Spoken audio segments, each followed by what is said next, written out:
সকাল থেকে শুরু হলো আমার ব্যস্ত দিন। তো হ্যালো এভরিওয়ান, গুড মর্নিং।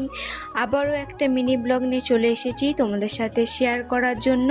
তো চলো আজ সারাদিন আমি বাড়িতে কি কি কাজ করলাম সেটাই তোমাদের সাথে শেয়ার করব। যারা আমার ব্লগ দেখো আমাকে তো তারা চিনবে, কিন্তু যারা আমার ব্লগটা নতুন দেখছো তো তাদেরকে আমার পরিচয় দিই। আমি পায়েল, দক্ষিণ চব্বিশ পরগনা জেলা থেকে, ডায়মন্ড হারবার শহর থেকে আমি ব্লগটা করছি। কি তোমরা কে কোন জায়গা থেকে আমার এই ব্লগটা দেখছো অবশ্যই কমেন্ট করে জানাও।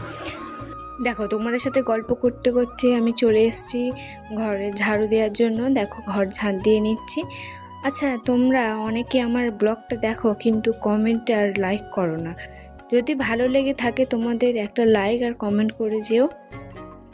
এরপর উঠোনটা একটু ঝাঁট দিয়ে নেব। আর কদিন ধরে বৃষ্টি হচ্ছে বলে কাদা কাদা ছিল, সেই জন্য ঝাঁট দেওয়া হয়নি। আর দেখো একটু রোদ উঠেছে আর অনেকটা শুকিয়েও গেছে, সেই জন্য একটু উঠোনটা ঝাড়ু দিয়ে নেব।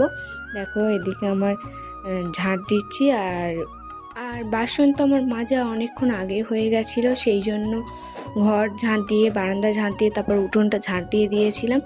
আর এবারে দেখো আমি ঘর মুছে, বারান্দা মুছে, তারপরে উঠোনটা একটু সামনটা মুছে নিচ্ছি।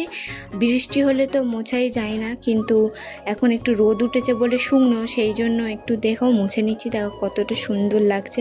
সত্যি মাটির কোনো জিনিস যদি লেপা হয় কত সুন্দর লাগে। আচ্ছা, তোমাদের এই ব্লগটা কেমন লাগলো অবশ্যই কমেন্ট করে জানিও। দেখো আমাদের এই যে পেয়ারা গাছটা আছে না, প্রচুর প্রচুর পরিমাণে পেয়ারা হয়। তোমাদের সাথে আবার অন্য ব্লগে দেখা হচ্ছে।